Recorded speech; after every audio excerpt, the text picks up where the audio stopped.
Selamat datang dan selamat bergabung lagi dalam materi kecerdasan buatan pada seri yang kelima, lanjutan dari seri kecerdasan buatan atau artificial intelligence sebelumnya, yaitu sudah sampai pada seri yang keempat. Nah, pada seri yang kelima ini kita akan membahas lanjutan mengenai metode atau teknik pencarian yang waktu lalu tentunya kita sudah pelajari atau kita sudah bahas pada awal-awal pertemuan kita mengenai definisi dan sejarah artificial intelligence. Kemudian kita masuk pada masalah ruang keadaan dan pencarian.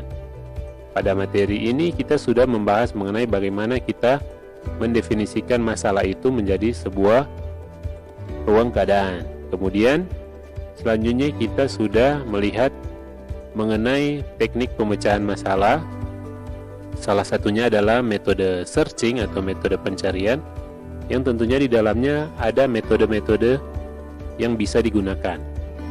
Nah, pada metode searching ini atau teknik searching ini dibagi dalam dua kelompok besar. Yang pertama menggunakan metode blind search atau pencarian buta, yang definisi singkatnya mengenai ini pencarian buta ini bahwa tidak ada informasi awal yang digunakan dalam proses pencarian, yang di dalamnya ada beberapa metode.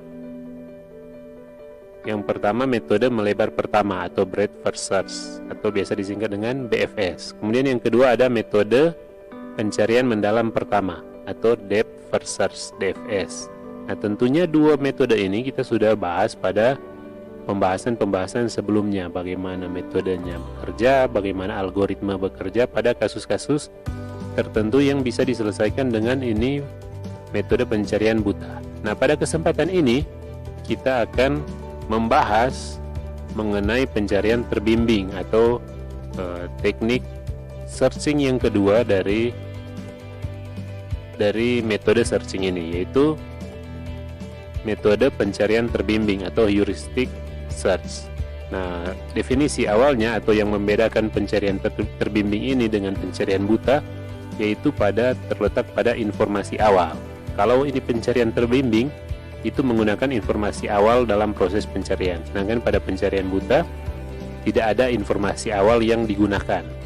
Jadi itu yang membedakan ini heuristic search maupun pencarian buta atau blind search. Nah, pada metode heuristic search ini, ada dua metode utama yang digunakan. Yang pertama itu metode hill climbing. Kemudian yang kedua adalah metode best first search. Nah, kita akan lihat bagaimana dua metode ini. Tapi sebelumnya kita lihat dulu contoh atau penjelasan singkat dari ini metode heuristic search. Nah, metode heuristic search ini latar belakangnya jika dibedakan dengan pencarian buta, yaitu pada pencarian buta tidak selalu dapat diterapkan dengan baik. Nah, jadi latar belakangnya yaitu pencarian buta yang kita sudah bahas pada waktu-waktu yang lalu itu tidak selalu dapat diterapkan dengan baik, khususnya pada proyek atau ruang masalah yang lebih besar, yang lumayan besar atau dalam ukuran yang besar. Nah, hal ini disebabkan yang pertama adalah waktu akses yang cukup lama. Jadi ketika kita menggunakan metode pencarian buta untuk ukuran ruang masalah yang besar, itu waktu aksesnya akan membutuhkan waktu yang besar atau waktu yang cukup lama. Dan kemudian yang kedua adalah besarnya memori yang diperlukan, karena kita ini berbicara mengenai mesin komputer, tentunya di dalamnya ada memori. Nah, jika kita menggunakan ini pencarian buta, memori yang diperlukan untuk menyelesaikan masalah itu tergantung dari ukuran dari ruang masalah yang ada. Nah, untuk ruang masalah yang besar tentunya akan menggunakan memori yang besar juga. Jadi makanya itu dari alasan-alasan tersebut sehingga ini muncul ini heuristic search, karena dianggap pencarian buta tidak selalu dapat diterapkan dengan baik untuk masalah-masalah yang besar, untuk ruang masalah yang besar. Nah, ini untuk masalah dengan ruang masalah yang besar, teknik pencarian buta bukan metode yang baik karena keterbatasan kecepatan komputer dan memori yang nantinya berdampak tentunya pada yang pertama sumber daya manusianya, sumber daya waktu, kemudian dari segi finansialnya, dari segi biayanya. Kalau kita menggunakan teknik pencarian buta dalam pemecahan masalah untuk masalah yang besar. Nah, dengan ada latar belakang ini, maka diharapkan bahwa metode heuristik search diharapkan dapat menyelesaikan permasalahan yang ada untuk masalah atau ruang masalah yang lebih besar. Nah, metode heuristic search dalam penerapan metodenya menggunakan fungsi untuk menghitung biaya atau estimasi dari biaya atau nilai yang bisa muncul. Nah, nilai yang akan dihitung itu nilai dari suatu simpul tertentu menuju ke simpul tujuan. Jadi dari keadaan awal sampai keadaan tujuan itu semua langkah yang akan diterapkan itu bisa dihitung nilainya, baik itu berdasarkan nilai biaya atau nilai sumber daya yang akan digunakan. Nah, itu disebut fungsi untuk menghitung itu disebut fungsi heuristik. Nah, kita lihat ada beberapa aplikasi yang menggunakan fungsi heuristik ini. Aplikasi-aplikasi ini tentunya sudah sering kita pakai atau kita dengarkan khususnya pada materi atau pembahasan kecerdasan buatan. Aplikasi yang pertama yaitu Google Search. Nah, pada Google Search ini, Google Search yang keseharian kita gunakan itu ketika kita mau cari sesuatu informasi mengenai sesuatu itu, biasanya kan kita gunakan ini Google Search, baik menggunakan browser atau menggunakan aplikasi langsung dari Google Search ini. Nah, itu untuk metode pencarian yang digunakan di Google Search ini itu menggunakan fungsi heuristik. Ya, kemudian yang kedua itu Deep Blue Chess Machine yang waktu awal materi kecerdasan buatan ini kita bahas pada kesempatan membahas mengenai sejarah dari AI atau sejarah dari kecerdasan buatan, di mana kecerdasan buatan ini bisa digunakan dalam game playing. Yang waktu itu kita lihat ada Deep Blue Chess mesin Deep Blue Chess. Mesin ini digunakan untuk memetakan langkah-langkah dalam permainan catur dan nantinya berdasarkan sejarah atau histori yang ada, mesin ini bisa membuktikan bahwa kecerdasan buatan ini bisa mengalahkan manusia. Dalam kasus Deep Blue Chess Machine ini, Deep Blue Chess Machine ini bisa mengalahkan juara dunia catur pada waktu kecerdasan buatan ini dalam game playing ini dikemukakan atau ditemukan. Nah, waktu itu Deep Blue Chess Machine mengalahkan salah satu juara dunia catur waktu itu. Dan itu sudah kita bahas waktu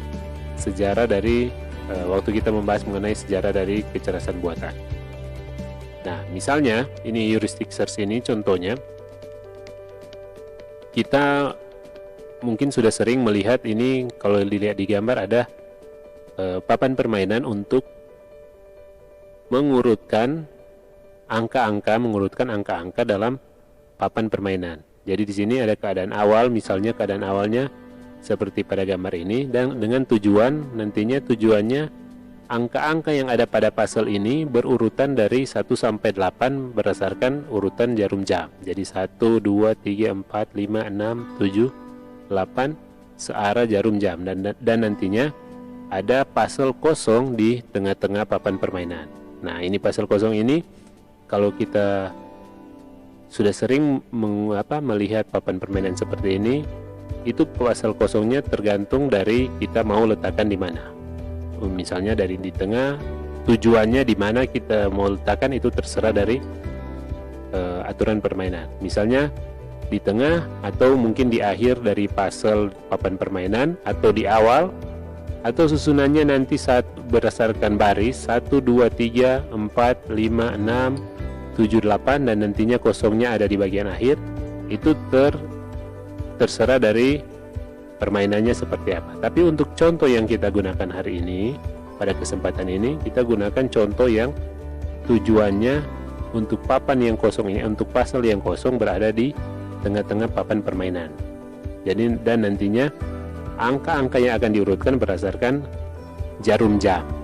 Jadi bisa dilihat seperti pada gambar ini. Nah, langsung saja. Misalkan ada kasus ada 8 puzzle seperti pada gambar. Ada operator yang dapat digunakan untuk menggerakkan dari satu keadaan ke keadaan yang baru. Jadi keadaan awalnya yang seperti ini, misalkan sudah lumayan tersusun, 1, 2, 3, 4, 5 sudah tersusun, tinggal mengurutkan 6, 7, 8 ini, misalkan seperti ini. Nah, operator yang bisa digunakan yaitu ubin kosong digeser ke kiri. Yang pertama, ubin kosong digeser ke kiri.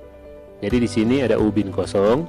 Untuk aturan yang pertama atau operator yang pertama, kalau waktu di BFS atau DFS kita gunakan kata aturan ya.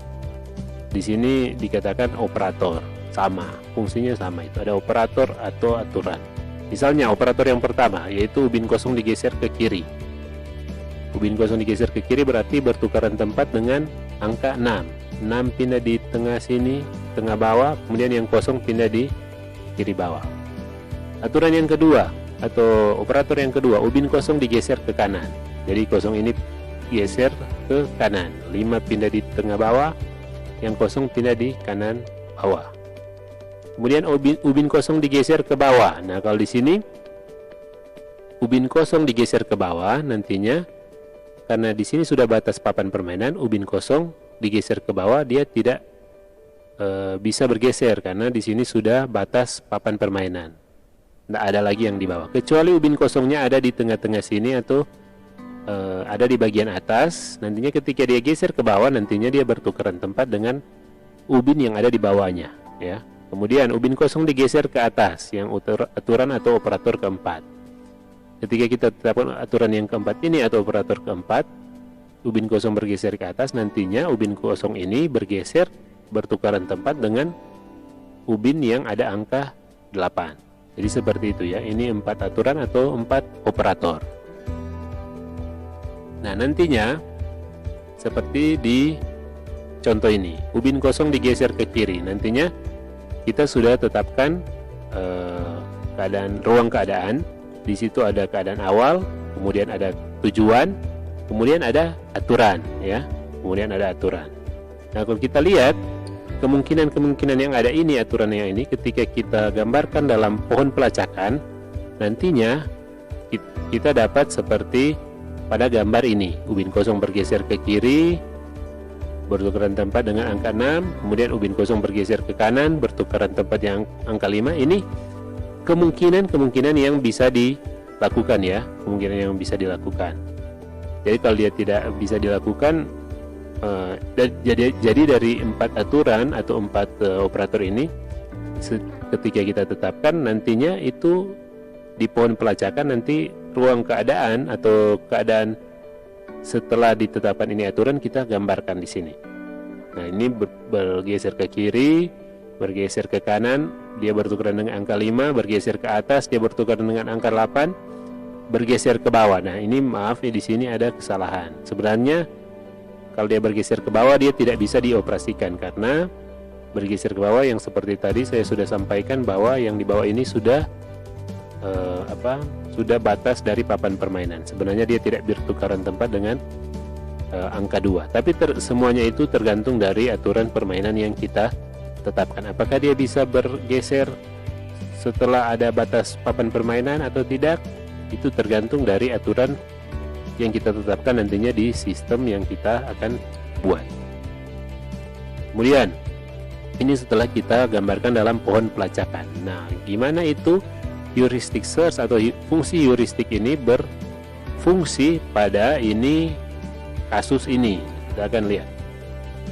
Nah, pada pencarian heuristik perlu diberikan informasi khusus, ya kan, seperti pada perbedaan dari fungsi heuristik atau pencarian heuristik ini dengan pencarian buta. Kalau pencarian buta tidak menggunakan informasi khusus. Jadi pencarian buta dia cuma sampai di sini seperti ini, dia tidak ada informasi khusus, tidak ada informasi lainnya.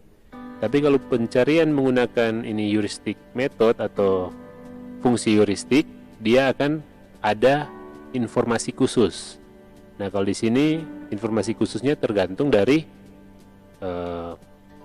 pengembang mau tetapkan informasi khususnya seperti apa. Nah, kalau di sini contohnya ada 3 fungsi khusus yang ditetapkan. Yang pertama itu untuk jumlah ubin yang menempati posisi yang benar, jumlah yang lebih tinggi adalah yang lebih diharapkan. Jadi untuk posisi yang benar akan dihitung makin tinggi jumlah posisi yang benar itu makin baik. Jadi tujuannya seperti ini. Jadi kalau tujuannya seperti pada papan permainan ini 1-8, dengan keadaan ini, keadaan awal ini ditetapkan bahwa misalnya di sini ada langsung saja ketika kita menggunakan operator atau aturan yang pertama. Operator pertama itu ubin kosong bergeser ke kiri. Jadi bertukaran tempat dengan angka 6. Jadinya seperti ini. Nah, kita hitung fungsi heuristiknya itu sama seperti ini. H sama dengan 6, H sama dengan 4 dan seterusnya. Nah, untuk tampilan yang pertama ini ketika ubin kosong bergeser ke kiri, H itu sama dengan 6. Itu didapat dari mana? Dilihat dari jumlah ubin kosong. Lihat di keterangan. Jumlah dari ubin kosong yang posisinya sudah benar. Itu H sama dengan 6. Jadi kita bisa lihat yang sudah benar itu 1 sama seperti yang satu ini sudah benar. 1 berarti.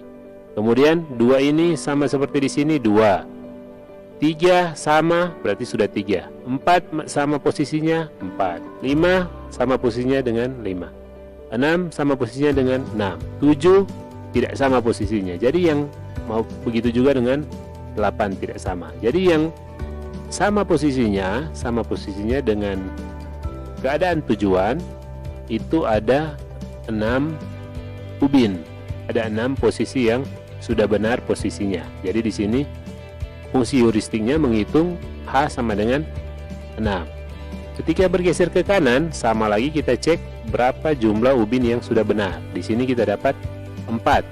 1, 2, 3, 4 sudah benar. 5, 6, 7, 8 masih salah, tidak sesuai dengan posisi yang ada di papan tujuan.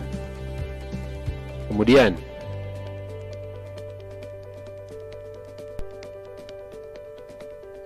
pada kotak yang ketiga, ketika kita menggeser ubin yang kosong ke atas, kita menukar kotak yang kosong dengan kotak yang ada angka 8-nya. Jadi di sini kita dapat H sama dengan 4. Maaf, H sama dengan 5. Jadi di sini yang kotak dengan posisi yang benar itu ada 5, yaitu 1, 2, 3, 4, 5. Sedangkan 8 ini tidak sesuai dengan papan permainan yang ada di tujuan, 6 juga tidak, dan 7 juga tidak. Jadi H itu sama dengan 5, yaitu 5 kotak yang sudah berada pada posisi yang benar. Kemudian pada tampilan gambar yang keempat ini, ketika kita menggeser kotak yang kosong ke bawah, nah di sini tidak terjadi apa-apa karena di sini yang kotak kosong ini ketika kita geser ke bawah sudah di batas papan permainan sehingga tidak terjadi apa-apa. Jadi H tetap sama dengan 5, yaitu 5 kotak yang sudah berada pada posisi yang benar.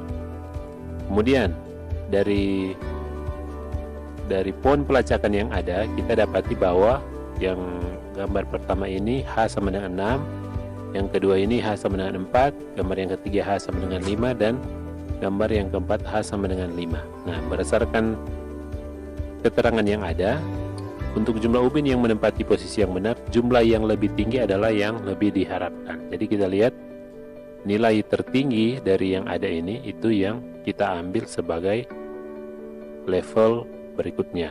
Kalau di sini berarti H sama dengan 6, baru kita tetapkan lagi dari keadaan ini 1, 2, 3, 4, 5, 6, kemudian 0, 7, 8. Nah, itu kita tetapkan sebagai keadaan awal pada level berikutnya.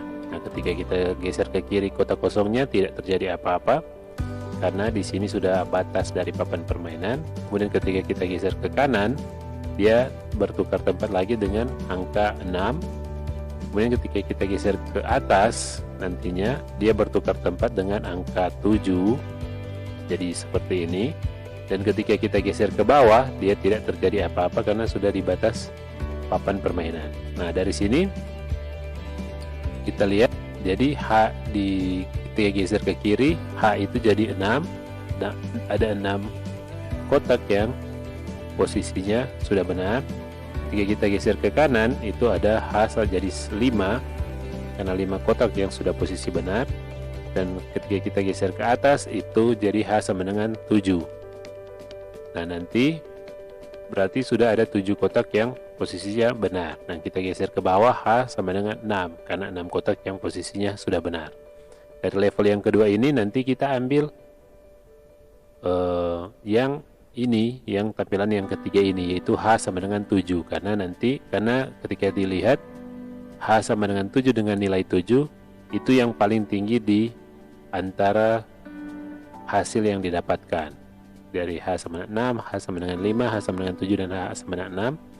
Nilai yang paling tinggi adalah H7. Jadi di level berikutnya kita tetapkan ini sebagai keadaan awal ketika kita melanjutkan ke level selanjutnya. Nah, itu contoh untuk keadaan atau aturan yang kita tetapkan pada permainan untuk menghitung H atau menghitung heuristik, fungsi heuristiknya, nilai heuristiknya berdasarkan posisi yang benar. Jadi jumlah yang tertinggi adalah yang paling diharapkan.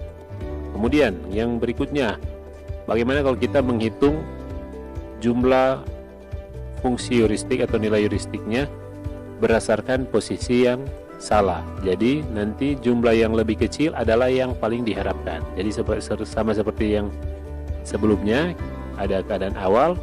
Ketika kita geser ke kiri, itu kosong bertukar tempat dengan yang 6. Ketika geser ke kanan, kosong bertukar tempat dengan 5. Ketika kita geser ke atas, kosong itu bertukar tempat dengan 8. Dan ketika kita geser ke bawah, itu tidak terjadi apa-apa karena sudah di batas papan permainan. Nah, dari keadaan yang ada ini, kita cek yang untuk gambar pertama ini hanya berapa. Nah, H ini nilai heuristiknya berdasarkan posisi yang salah. Posisi yang salah. Jadi ketika kita hitung, yang sudah benar di sini ada 5, yang salah ada 6 maksud yang benar. Yang salah hanya 7 dan 8. Jadi hanya 2. Kalau yang di sini yang di gambar kedua hanya ada 4 karena yang salah itu 5, 6, 7 dan 8. Dan ketika kita geser ke atas hanya itu ada 3, 8, 6 dan 7.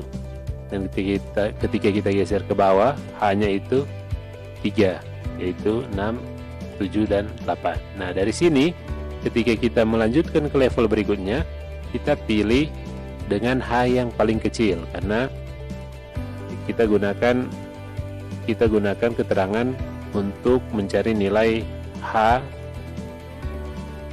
cari nilai yang paling kecil. Karena nilai kecil itu yang paling diharapkan atau lebih baik. Karena di sini yang kita tetapkan untuk mencari nilai dari kotak yang posisinya salah.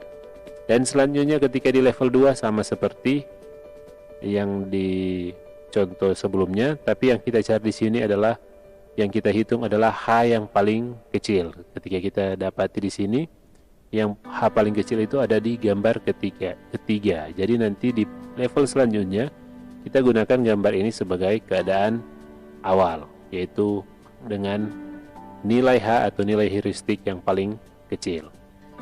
Kemudian contoh yang ketiga adalah menghitung total gerakan yang diperlukan untuk mencapai tujuan. Jadi nantinya sudah ada berapa gerakan lagi sehingga bisa mencapai tujuan. Nah, itu jumlah yang lebih kecil adalah yang diharapkan. Misalnya masih ada 4.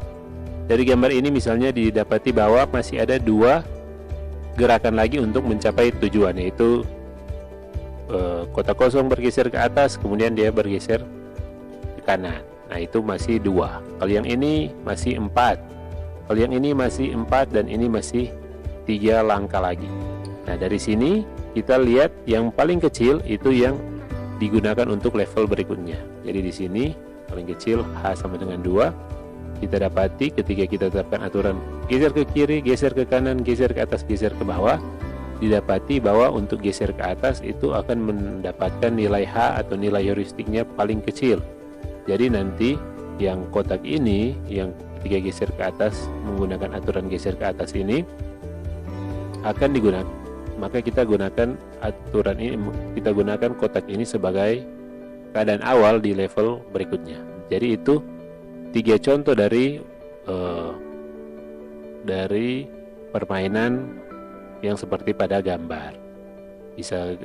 Bisa dihitung hanya berdasarkan posisi yang sudah benar, bisa dihitung berdasarkan posisi yang masih salah, dan bisa dihitung berdasarkan total gerakan yang diperlukan untuk mencapai tujuan. Jadi itu heuristik search itu bekerja seperti itu. Kita tetapkan nilai heuristik dari tiap keadaan yang dihasilkan. Nah, dari heuristic search ini ada 2 metode seperti yang sudah dijelaskan di awal. Ada 2 metode yang ada dalam metode pencarian heuristik ini. Yang pertama metode hill climbing, kemudian yang kedua adalah best first search. Nah, ini yang metode hill climbing ini contohnya bisa diterapkan pada problem yang ini, traveling salesman problem ini, TSP. Yang di sini penjelasannya seorang salesman ingin mengunjungi N kota. Jadi di sini N kota ini untuk di contoh sini ada 4 kota. Jadi dia ingin mengunjungi 4 kota. Jarak antar tiap-tiap kota sudah diketahui. Jadi jarak A ke B itu 8 kilo misalnya, atau 8 jam, atau 8 mil.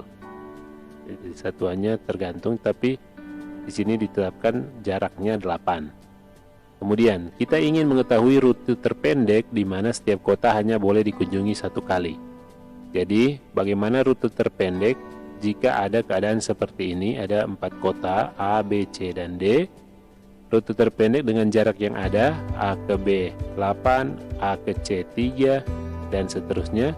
Dengan adanya itu, bagaimana kita menentukan rute terpendek yang bisa dilalui oleh salesman ini agar semua kota bisa dilewati, dengan aturan tentunya 1 kota hanya bisa dikunjungi 1 kali.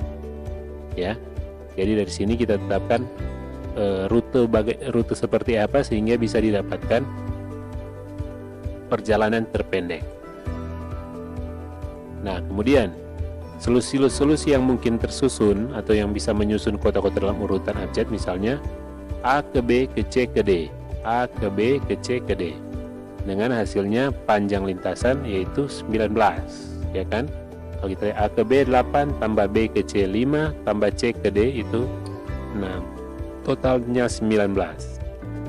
Atau A ke B ke D ke C, A ke B 8, B ke D 4, D ke C 6, totalnya itu 18. Atau A ke C ke B ke D, itu 3 tambah 5 tambah 4, totalnya 12. Atau A ke C, AC, D, B, 3 tambah 6 tambah 4, totalnya itu 13. Itu jika dimulai dari kota A. Bagaimana jika dimulai dari kota yang lainnya? Nah, itu hanya contoh. Mungkin solusi-solusi yang bisa didapatkan seperti ini kalau kita langsung lihat pada gambar yang ada atau keadaan yang ada. Tapi bagaimana ketika kita memasukkan teknik pencarian ini, kita cari rute paling pendek, bagaimana itu bisa bekerja dalam mesin komputer. Nah, itu yang akan dijelaskan pada metode hill climbing ini. Yang pertama, metode hill climbing ini, yang pertama ada metode simple hill climbing. Ruang keadaan berisi semua kemungkinan ruang keadaan berisi semua kemungkinan lintasan yang mungkin. Nah, ini jadi ruang keadaannya berisi semua lintasan apa saja yang bisa diciptakan itu diisi pada ruang keadaan. Operator digunakan untuk menukar posisi-posisi kota yang bersebelahan. Operator atau aturan ini digunakan untuk menukar posisi kota-kota yang bersebelahan. Misalnya A dengan B, B dengan C. Fungsi-fungsi heuristik yang digunakan adalah panjang lintasan yang terjadi. Jadi fungsi heuristik nantinya nilai heuristik yang diukur adalah panjang lintasan yang terjadi. Operator yang akan digunakan adalah menukar urutan posisi dua kota dalam satu lintasan. Bila ada n kota misalnya 4, kalau yang seperti contoh yang tadi, dan ingin mencari kombinasi lintasan dengan menukar posisi urutan 2 kota, maka akan didapat sebanyak. Jadi ini untuk mendapatkan aturannya kita bisa gunakan rumus ini jika menggunakan untuk menukar posisi urutan 2 kota. Jadi n faktorial yang kita sudah pelajari, tentunya ini faktorial ini pada pembahasan atau mata kuliah matematika. N faktorial per 2 faktorial dikali n kurang 2 difaktorialkan, itu hasilnya yaitu kombinasi yang bisa jadi untuk mendapatkan aturan-aturan dengan cara menukar, untuk mendapatkan aturan atau operator dengan cara menukar posisi urutan 2 kota. Jadi dari sini misalnya ada 4 kota, contoh yang tadi 4 kota, kita masukkan ke dalam rumus n faktorial, berarti n ini 4 kota. 4 faktorial per 2 faktorial dikalikan n itu kota, 4 kota ya, berarti 4 dikurangi 2 kemudian difaktorialkan sama dengan, jadi 4 faktorial ini, kalau ada yang masih ingat 4 faktorial, untuk mencari 4 faktorial yaitu 4 dikali 3 dikali 2 dikali 1, hasilnya berapa? 4 kali 3 12, 12 dikali 2 itu 24, 24 per, kan 24 dikali 1 tetap 24, 24 per 2 faktorial berarti 2 dikali 1, 2 kali 1 2, 2 dikalikan dengan 4 kurang 2, 4 kurang 2 2 difaktorialkan. Jadi jadi hasilnya 2 faktorial dikali 2 faktorial. 2 faktorial itu 2 kali 1. 2 kali 1 kali 2 kali 1. Hasilnya 2 kali 2. Berarti 24 nantinya 24 per 4. Hasilnya 6. Itu berarti 6 kombinasi. Jadi berarti ada 6 aturan atau 6 kombinasi yang bisa dihasilkan dari kasus yang salesman tadi, yang kasus tadi yang untuk mengunjungi 4 kota, itu didapati 6 kombinasi. Nah, 6 kombinasi ini yang bisa diciptakan dipakai sebagai operator atau sebagai aturan, yaitu tukar kota 1 dengan 2, menukar urutan posisi kota 1 dengan kota kedua. Dan seterusnya ada tukar 2 3, tukar 3 4, tukar 4 1, tukar 2 4 dan tukar 1 3. Dan hanya ini kombinasi aturan yang bisa tercipta dari kasus yang ada ini.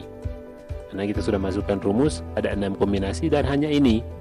Satu hanya bisa tukar dengan 2, atau satu ditukar dengan 3, atau satu ditukar dengan 4, kan? Jadi seperti itu. Jadi ketika kita kumpul semua kombinasi yang bisa diciptakan, itu hanya 6 kombinasi untuk kasus 4 kota yang bisa ada tadi.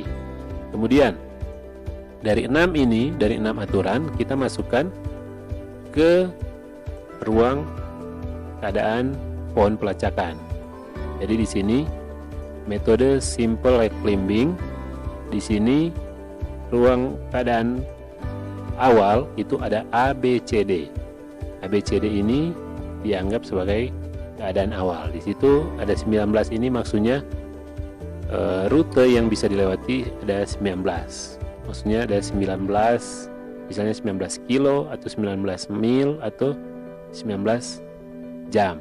Nah, level pertama itu level pertama ini.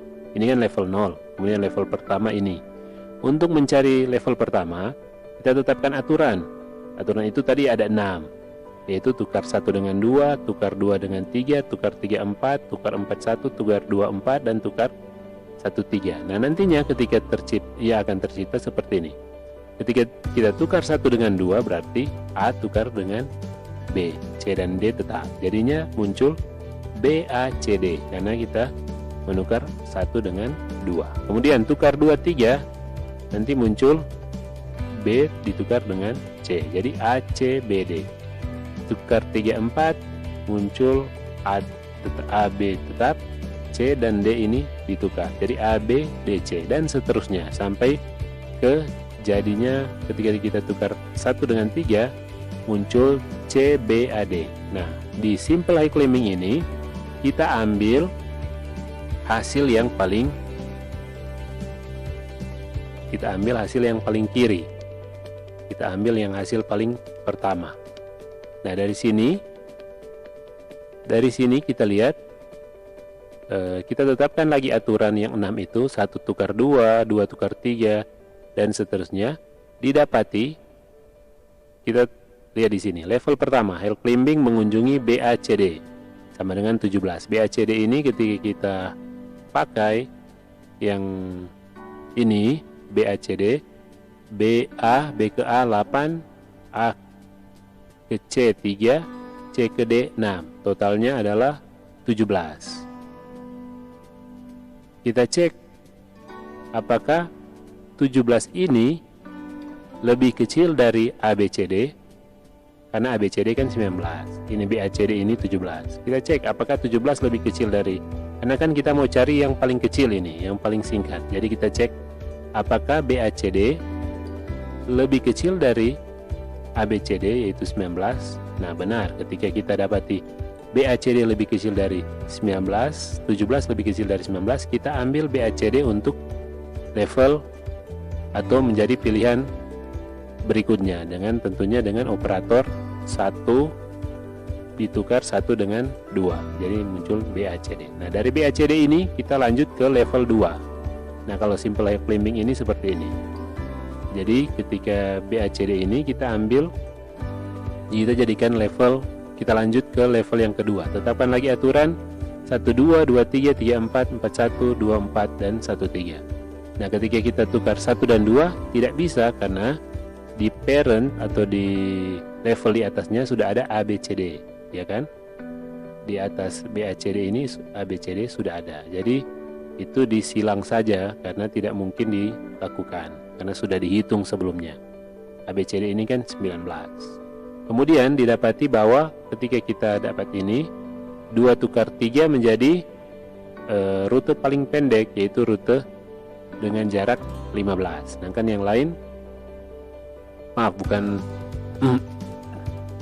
rute BACD ini yaitu rute paling kiri dari hasil, rute yang paling pertama didapat. Sebenarnya yang pertama ini ABCD, karena ABCD tidak bisa digunakan karena sudah ada sebelumnya, maka dia tidak dioperasikan lagi. Lanjut ke langkah yang kedua atau tahap yang kotak yang kedua, BCAD. Ini 15. Dicek lagi BCAD ini apakah BCAD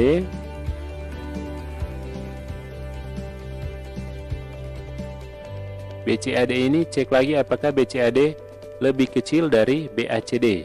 Jadi di sini mengunjungi ABCD, karena operator 1 2 sudah dipakai BACD, maka pilih node lain yaitu BCAD. Cek BCAD ini 15 hasilnya.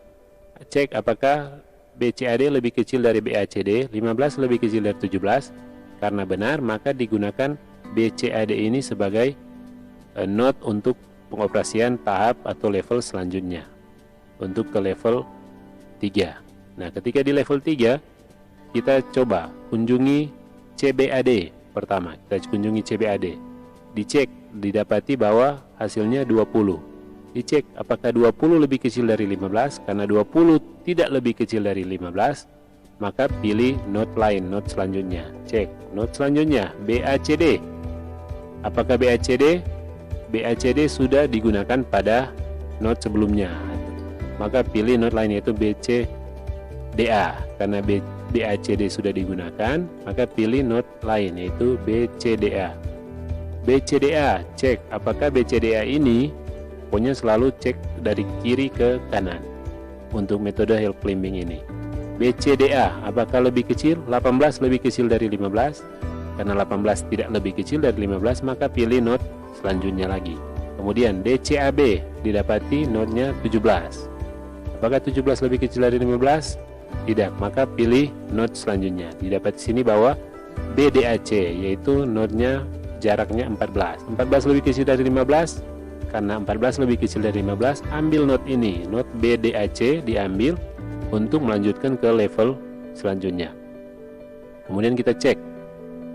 Kita tetapkan aturan, tukar 1 tukar 2, 2 tukar 3, 3 tukar 4, dan seterusnya. Didapati bahwa kita ambil pertama DBAC, itu di level ke-4 yang ini. Mengunjungi DBAC sama dengan 15. Apakah 15 lebih kecil dari 14? Tidak, maka lanjut ke node selanjutnya. Apakah didapati BADC? Didapati bahwa 21. Apakah 21 lebih kecil dari 14? Tidak, maka lanjut ke node selanjutnya. BDCA. BDCA, apakah lebih kecil dari BDAC? BDCA 13, BDAC 14. Karena didapati BDCA lebih kecil dari BDAC, maka ambil BDCA sebagai node selanjutnya untuk proses level selanjutnya. Kemudian level 5, mengunjungi DBCA. Jadi dari BDCA ini ditetapkan aturan-aturan untuk tukar kota, maka didapati DBCA. DBCA didapati jaraknya 12. 12 dicek. 12 lebih kecil dari 13, karena sudah ditemukan DBCA lebih kecil dari BDCA, maka node-node lain tidak perlu dilanjutkan. Langsung ditetapkan DBCA ini untuk proses level selanjutnya. Kemudian dicek di level 6, tetapkan 6 aturan. 6 aturan BDCA tidak bisa dioperasikan karena sudah sama dengan node sebelumnya. Kemudian kita cek. Di sini didapati bahwa DCBA jaraknya 19. DCBA 19 dicek 19 lebih kecil dari 12, karena tidak lebih kecil maka lanjut ke node selanjutnya. Dicek DBAC 15 lebih kecil dari 12, tidak lagi lebih kecil, lanjut ke node selanjutnya. ABCD, apakah lebih kecil dari 12? Tidak lagi, lanjut ke node selanjutnya. DACB, apakah 15 lebih kecil dari 12? Tidak, lanjut ke node selanjutnya. CBDA, apakah node CBDA lebih kecil dari DBCA? Tidak, maka karena tidak lebih kecil, tidak ada node yang lebih kecil dari node DBCA, jaraknya tidak ada yang lebih kecil, maka node DBCA yaitu dengan jarak 12 adalah lintasan terpendek dari solusi. Jadi ini ketika kita menggunakan metode hill climbing ini, caranya mencarinya seperti ini. Jadi caranya cari berdasarkan tiap-tiap node yang ada paling kiri. Nah, jika di paling kiri itu sudah digunakan atau tidak lebih kecil dari node sebelumnya, maka dia berlanjut ke node selanjutnya yang ada di sebelah kanan. Selanjutnya sampai akhirnya bisa mendapatkan solusi, atau dalam kasus ini adalah lintasan terpendek yaitu DBCA dengan jarak 12. Jadi seperti itu ketika menggunakan metode pencarian dengan metode heuristic search dengan algoritma hill climbing. Nah, selanjutnya metode selanjutnya atau algoritma selanjutnya adalah metode steepest atau ascent hill climbing. Ascent hill climbing hampir sama dengan simple ascent hill climbing, hanya saja gerakan pencarian tidak dimulai dari kiri tetapi berdasarkan nilai heuristik terbaik. Jadi kalau yang tadi simple hill climbing itu dimulai dari kiri, sedangkan kalau ini ascent hill climbing ini dia cek semua mana yang dia langsung cek di level itu mana yang paling sedikit, mana yang note paling terbaik di antara level, di antara note yang ada di level tersebut. Jadi kalau di sini dimulai dengan keadaan awal ABCD dengan jarak 19, tetapkan 6 aturan ya, 6 aturan, 1 tukar 2, 2 tukar 3, 3 tukar 4 dan seterusnya. Didapati bahwa ini not-not yang bisa diciptakan, yaitu BACD, ACBD, ABDC, DBCA, ADCB dan CBAD dengan jarak-jarak yang sudah ada. Di sini ada 17 untuk BACD, 12 untuk ACBD, 18 untuk ABDC, 12 untuk DBCA, 18 untuk ADBCB, 20 untuk CBAD. Nah, di sini ada dua yang terpendek, yaitu ACBD dan DBCA, tapi yang digunakan di sini yang ACBD karena nanti dicek dua-dua, seharusnya dicek untuk metode ini dua-dua dicek apakah nanti ada note yang lebih baik lagi dari antara dua ini. Caranya ambil ACBD jadikan sebagai keadaan awal, keadaan sekarang, kemudian tetapkan aturan, nanti bisa dilihat not-not yang tercipta ya. Not-not yang tercipta itu dilihat apakah ada yang lebih baik dari not ACBD. Karena di sini tidak ada yang lebih baik, di sini ada 15, 19, 13, 19, 16 dan 15. Tidak lebih baik dari not ACBD yaitu nilai 12, maka dianggap ACBD ini sebagai solusi karena merupakan not terpendek. Itu di sini. Yang level pertama dia cek yang terbaik itu yang 12. Level kedua, Hell Climbing memilih nilai heuristik terbaik karena nilai heuristik lebih besar dibanding ACBD, maka hasil yang diperoleh lintasannya tetap ACBD. Jadi ini tetap yang paling pendek itu lintasan ACBD dengan menggunakan ini Ascent Hell Climbing ini ya.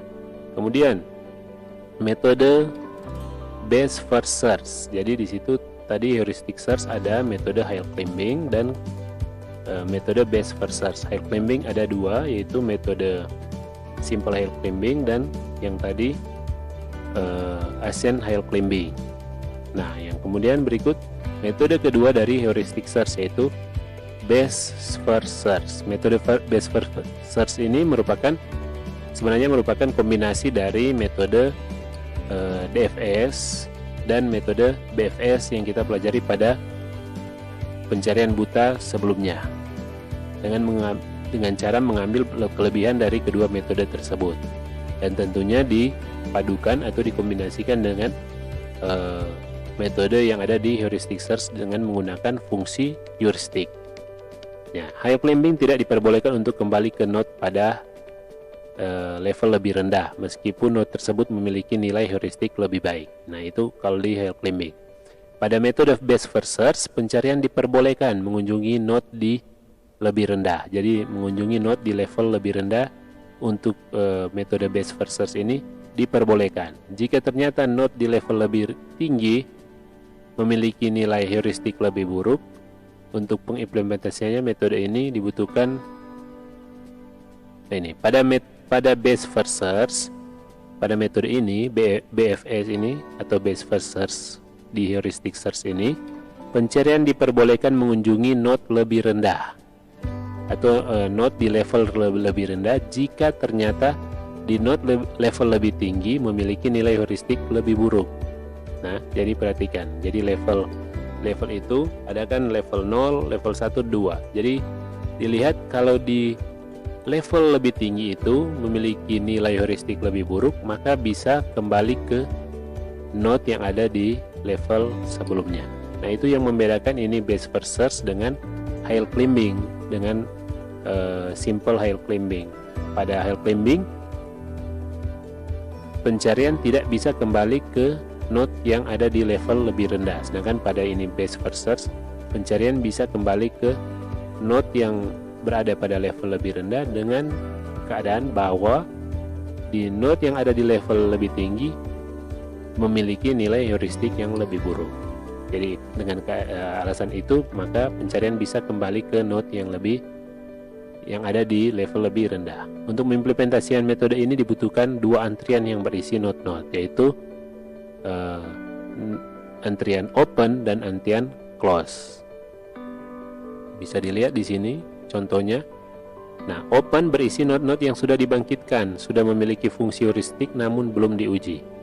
Umumnya berupa antrian berprioritas yang berisi elemen-elemen dengan nilai heuristik tertinggi. Sedangkan kalau close berisi node-node yang sudah diuji. Jadi seperti kalau masih ingat pada BFS dan DFS yang lalu kita sudah menggunakan ini dua tampungan atau dua kumpulan node atau dua antrian ini, antrian open dan antrian close. Nah, antrian open di sini bisa lihat langsung di gambar. Antrian open di sini untuk langkah yang pertama kita tetapkan A. Misalnya di sini ada A. Nah, antrian opennya berarti A yang di sini. Kemudian di langkah selanjutnya dari A ini bisa menghasilkan node anak yaitu B, C, dan D. Dengan nilai heuristik B itu 3, C itu 5, D itu 7. Jadi di antrian open ada B, C, D. Kemudian selanjutnya dari antrian ini diambil, jadi di sini tumpukan ya, berbentuk tumpukan karena diambil yang paling akhir yang pertama dioperasikan. Kalau di sini D yang paling pertama. D ini, atau dia tidak menggunakan stack atau queue, tapi dia lihat nilai heuristik yang paling baik. Jadi di sini nilai heuristiknya yang paling baik itu yaitu D dengan nilai heuristik 7. Ya, karena D yang memiliki nilai heuristik terbaik, maka D ini diambil untuk dioperasikan. Jadi di sini muncul D ini memiliki node anak E dan F. E dan F. Sehingga di antrian open ada C, F, B, dan E. Karena ini diurutkan berdasarkan nilai heuristik. Jadi C ini yang paling pertama karena dia nilai heuristiknya 5. Kemudian F dengan nilai heuristik 4, B itu nilai heuristik 3, dan E nilai heuristik 2. Jadi antriannya berdasarkan nilai heuristik tertinggi. Jadi C, F, B, E. Kemudian dari sini didapati bahwa di selanjutnya node anaknya sudah tidak ada karena yang ini tidak lebih baik dari node D, yaitu node D7. Kemudian dicari bahwa didapati bahwa node C memiliki node anak G dan H, sehingga di antrian open itu berubah lagi antriannya menjadi yang paling pertama G karena memiliki nilai heuristik tertinggi, G, F 4, B 3, E 2, dan H 1. Jadi seperti itu ya untuk best first search. Jadi dicari yang akan dioperasikan selanjutnya yaitu node yang memiliki nilai heuristik tertinggi. Jadi itu untuk best first search. Nah, ini diasumsikan node dengan nilai yang lebih besar memiliki nilai evaluasi yang lebih baik. Pada keadaan awal antrian berisi A, pengujian dilakukan di level pertama. Ini level pertama. Node D memiliki nilai terbaik sehingga menempati antrian pertama, disusul dengan C dan B. Node D memiliki cabang E dan F masing-masing bernilai 2 dan 4. Dengan demikian C merupakan pilihan terbaik dengan menempati antrian pertama. Demikian juga seterusnya sampai ditemukan goal. Misalnya yang di sini goalnya kan 5, yang goalnya ini G, seperti yang waktu contoh-contoh sebelumnya. Goal misalnya G, untuk mendapatkan G kita lihat node paling memungkinkan atau jalur paling memungkinkan itu yang kita gunakan sebagai solusi.